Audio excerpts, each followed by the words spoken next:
দেখেন একটু শুনেন আলোচনাটা। বাংলাদেশের রাজনীতি হয়ে উঠছে এক সার্কাসের রঙ্গমঞ্চ, আর বিএনপি হয়েছে জোকার। বেনে বেনে করছি না, আসলে এই যে জোকারি করতেছে এ প্রমাণ আমি দিতেছি, এবং এই জোকারির পরিণতি কি সেটাও আমি এপিসোডের শেষে কয়ে দিব। আসেন বিএনপির কয়েকটা জোকারি দেখি। কিছু সার্কাস বিএনপি নিজে করিচ্ছে, আর কিছু সার্কাস বিএনপির আশকারা পেয়ে অন্যরা করতেছে। এই যে দেখেন সুপ্পু জাইমা রহমানকে 2বার সালাম দেয়, দেখিছেন? দেখেন ভাগ্য ভালো, জাইমা রহমান মেয়ের বয়সী, তাই 2বার সালাম দিয়া থেমে গেছে সুপ্পু। উঠি যদি জোবায়দা রহমান গেলহিনী না, আমি শিওর ও 2বার সালাম দিয়া থামতো না, ষষ্ঠাঙ্গে প্রণাম দিয়া ফেলতো। হাসিনার পদধূলি নিতে পারে না, এই জন্য ওর মনে দুঃখ ছিল, সব ধুইয়া যাইতো। তো রাজা নবকৃষ্ণের দরবারে থাকতো গোপাল ভাঁড়। আমাদের প্রাইম মিনিস্টারদের এক একটা জোকার প্রেসিডেন্ট থাকে, আমাদের প্রাইম মিনিস্টারদের জোকার থাকে বঙ্গভবনে, একটা প্রাইম মিনিস্টারের একটা জোকার থাকে। ওই যে হাসিনার এক প্রেসিডেন্ট ছিল না, নামিয়েছিল জোকার হামিদ, তার কাজ ছিল পাবলিক হাসানো। আর তারেক রহমান পাইছে জোকার রাষ্ট্রপতি। স্বাধীনতার ঘোষক জিয়াউর রহমান কইতে কইতে এখন ফেনা তোলে, দেখেন। স্বাধীনতার ঘোষক শহীদ রাষ্ট্রপতি জিয়াউর রহমান 1976 সালে রাষ্ট্রপতির সচিবালয়ে প্রথম নারী বিষয়ক দপ্তর প্রতিষ্ঠা করেন। দেখেছেন? আগে কি কইতে জানেন? মুক্তিযুদ্ধের চেতনা তছনছ করে দিতেছে জিয়া। শুনেন। এক সময় এরশাদের হাত ধরে জিয়াউর রহমান, জিয়াউর রহমানের হাত ধরে তার বেগম জিয়া, এদের সময় মহান মুক্তিযুদ্ধের চেতনা তছনছ হয়েছে। শুনেছেন? আবার দেখেন কয় পলিটিক্সের নাকি 12টা বাজাইছিল জিয়া। শুনেন। এরশাদ সাহেব এবং জিয়াউর রহমান এরা কিন্তু এই জিনিসটাকে এই আপনার অর্থ দিয়ে পলিটিক্সের 12টা বাজাইছে তারাই। হ্যাঁ, কেন অর্থের খেলা হয়েছে সেই সময়। শুনেছেন কতখানি মেরুদণ্ডহীন একটা মানুষ এই লোকটা? আমাদের সাংবিধানিক প্রধান। এই লোকের হাতে শপথ পাঠ করেছিল প্রফেসর ইউনূস। 5ই আগস্ট ওর পাছায় লাঠি দিয়া বঙ্গভবন দিয়ে খেদাইতে হইতো। এই জিন্দা লাশটাকে আমরা এখনো টেনে নিয়ে বেড়াইতেছি। এ আবার গিয়া আমাদের সংসদে বক্তৃতা দিবে প্রথম অধিবেশনে। আবার সেই বক্তৃতায় ধন্যবাদ প্রস্তাব আইনা বক্তৃতা দিবে এমপিরা। হে খোদা, দরবেশ বানায় দাও। এও ছিল আমাদের কপালে।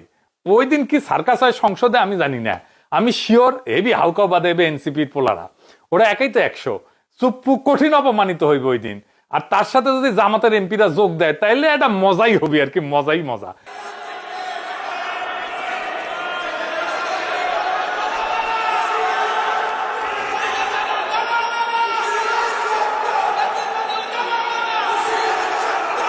আমন্ত্রিত অতিথিবৃন্দ,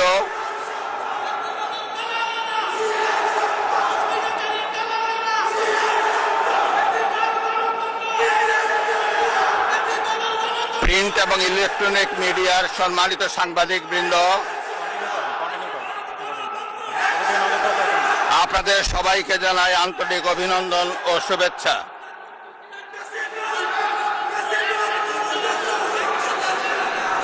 জনাব স্পিকার,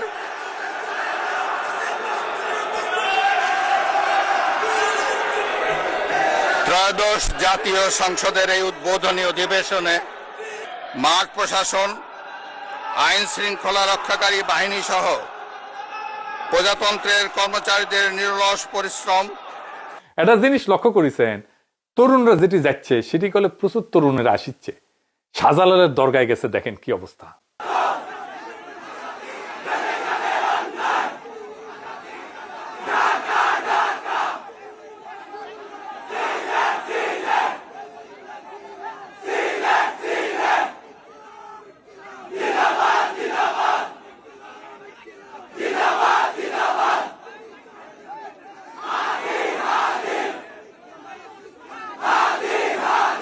দেখিছেন? আবার দেখেন আমার প্রাণের শহর রাজশাহী গেছে, দেখেন।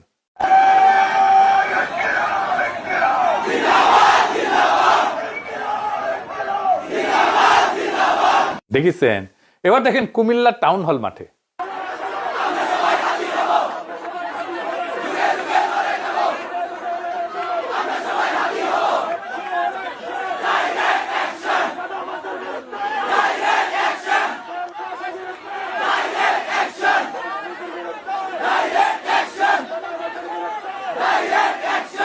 দেখেছেন?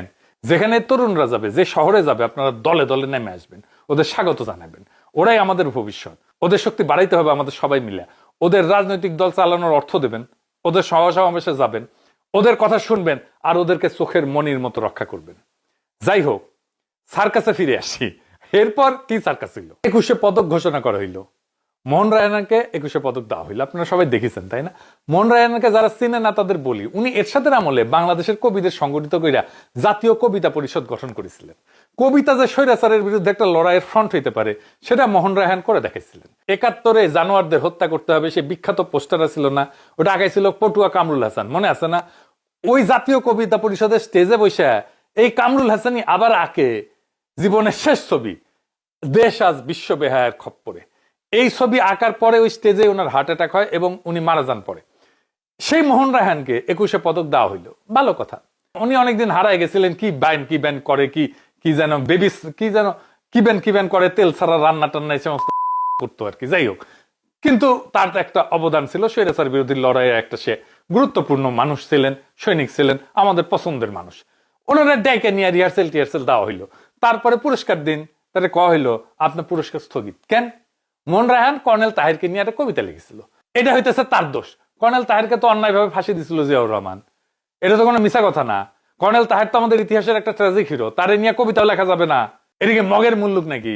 কর্নেল তাহিরকে অন্যায়ভাবে ফাঁসি দেওয়া হয়েছিল, এটা আমার কথা না, এইটা বিএনপির মন্ত্রী ববি হাজ্জাজের বউয়ের কথা।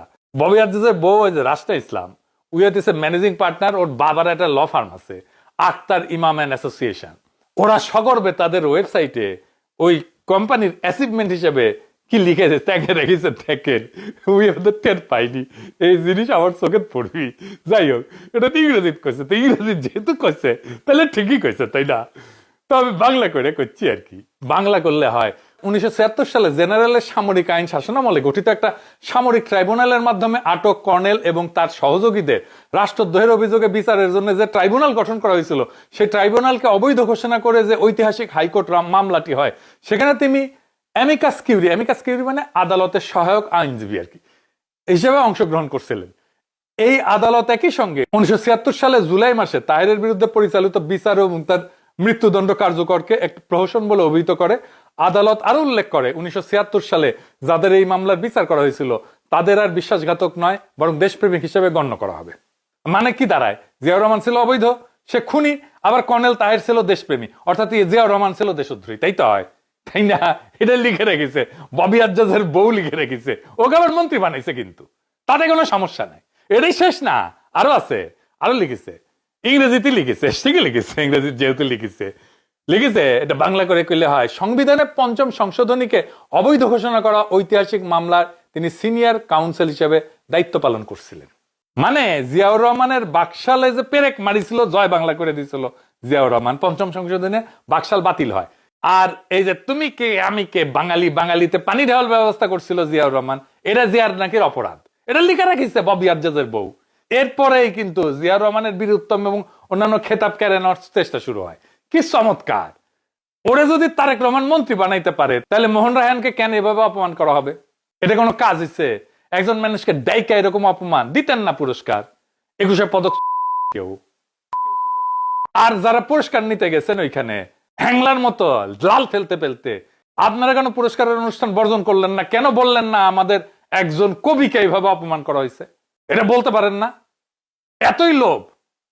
এইখানে শেষ না, ডাক্তার জাফরুল্লাহ চৌধুরীকে স্বাধীনতা পুরস্কার দিল বিএনপি সরকার, খুব ভালো কথা, আমরা সবাই পছন্দ করি জাফরুল্লাহ চৌধুরীকে, কিন্তু উনি আগেই স্বাধীনতা পদক পাইছিলেন 1977 সালে, আরেকবার দিছে, উনি খুঁজেও দেখেনি যে আরেকবার উনি পাইছিলেন কিনা, আগে কে পাইছে দেখেই নাই। এই হইতেছে এদের সরকার চালানো আর কি।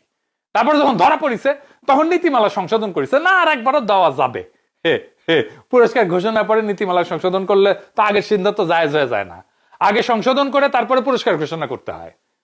এই সহজ নিয়মটাও এরা বুঝে না। সার্কাস চলতেছে তো, জোকার তো ঠিক মতো শেষ করতে পারে না, একের পর এক সার্কাস, তাই সার্কাসের শেষ নাই। এর মধ্যে এই যে মানবতা বিরোধী অপরাধের একটা মামলা, চট্টগ্রামের রাউজানে আওয়ামী লীগের এক সংসদ সদস্য ছিল না ABM ফজলে করিম চৌধুরী, তার আবার পোলা মেলা সার্কাস টার্কাস করতো মাঝে মধ্যে, ওকে খালাস পায়ে দেওয়ার বিনিময়ে 1 কোটি টাকা ঘুষ চাইছে আন্তর্জাতিক অপরাধ ট্রাইব্যুনালের প্রসিকিউটর মোহাম্মদ সাইমুম রেজা তালুকদার। এই সাইমুম রেজা তালুকদার কে? এই সাইমুম রেজা তালুকদার বিএনপির আইসিটি বিষয়ক ফোরামের আইন বিষয়ক সম্পাদক। দেখেন, এই আইসিটি ফোরামের হর্তাকর্তা হচ্ছে বিএনপির অনলাইন সব পান্ডারা, ওয়াহিদুজ্জামান অ্যাপোলো, ইমতিয়াজ মির্জা, মারুফ মল্লিক, সবাই। এই সব দেখেন নিউজ থেকে দেখান, দেখাইছেন যেখানে বাটপারি দেখবেন সেখানে বিএনপি, এমন একটা এক্সপোর্ট কোয়ালিটির বাটপার বিএনপি করে না, এটা তো হইতে পারে না, তাই না? তা ঠিকই হয়েছে, দেখেছেন সার্কাস, মানে এরা চান্দাবাজি করতেছে এইখানেও এসে চান্দাবাজি, ঘুষ, চিন্তা করেন, মিনিমাম ইন্টিগ্রিটি নাই। আচ্ছা, হাদির খুনি ধরা পড়েছে, এই খবরে তো ছয়লাভ হয়ে গেছিল না ফেসবুক সোশ্যাল মিডিয়া। আমি অনেকগুলো অসঙ্গতি ধরায় ভিডিও করেছিলাম। আমি প্রথমে তো ফেসবুকে লিখেছিলাম অসঙ্গতি গুলা, আমার গেলায় তো কিছু রাখেনি তারেক রহমানের চাকর বাকর গুলা, এগুলা সব বিএনপি তো করে না, বিএনপি তো না, তারেক রহমানের চাকর বাকর। যাই হোক, এইখানে দেখেন RSPR এর বরাতে দৈনিক হিরোশিমা জানাইতেছে, ও দৈনিক হিরোশিমা জানেন নাকি, ফুন্দের আলোর আগুনে পড়া অফিস দেখে কেবেন কইছিল, এটা দেখে মনে হইতেছে হিরোশিমা বোমা পড়ার পরে যে অবস্থা সেরকম হয়েছে, তাই দৈনিক হিরোশিমা খোয়াই যায়। সে কইতেছে প্রধান আসামি ফয়সাল সহ 2 জনকে ভারত থেকে ফিরিয়ে আনার প্রক্রিয়া শুরু, এই শিরোনামে কইতেছে এখন ভারতে আটক ফয়সাল এবং আলমগীরকে আইনি প্রক্রিয়ার মাধ্যমে বাংলাদেশে ফিরিয়ে আনার প্রস্তুতি নিচ্ছে সংশ্লিষ্ট কর্তৃপক্ষ, মানে বাংলাদেশের কর্তৃপক্ষ ফিরে আনবে, তাই তো বোঝা যায় নাকি? এইটাই তো। আচ্ছা, এখানে গোয়েন্দা সূত্র বরাতে যেটা কইছে সেটা ISPR এর বরাতে কইছিল, পরে মুছে দিছে, দেখেছিলাম না আগের ভিডিওতে।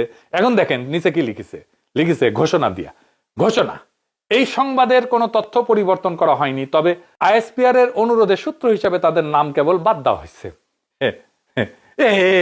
হইল না, হয়নি, আবার রিডার সাহেব আবার করা লাগবে, আপনার সেন্স অফ হিউমার কমে যাইতেছে। বিশেষ ঘোষণা করলে একটা ঢোলের বাড়ি দিবেন, সাউন্ড দিবেন, উকে করে ঢোলের বাড়ি সাউন্ড দিবেন, আবার কইতেছি দৈনিক হিরোশিমার ঘোষণা, ঢোলের বাড়ি, এই সংবাদের কোনো তথ্য পরিবর্তন করা হয়নি, তবে ISPR এর অনুরোধের সূত্র হিসাবে তাদের নাম কেবল বাদ দেওয়া হয়েছে। ঢোল বাজানো ভালো হয়েছে না? দৈনিক হিরোশিমার সম্পাদকের একটা ড্যান্সের সাথে ঢোল বাজান নেয় না, এটা সাহেব হাউস হয়েছে, দেখান।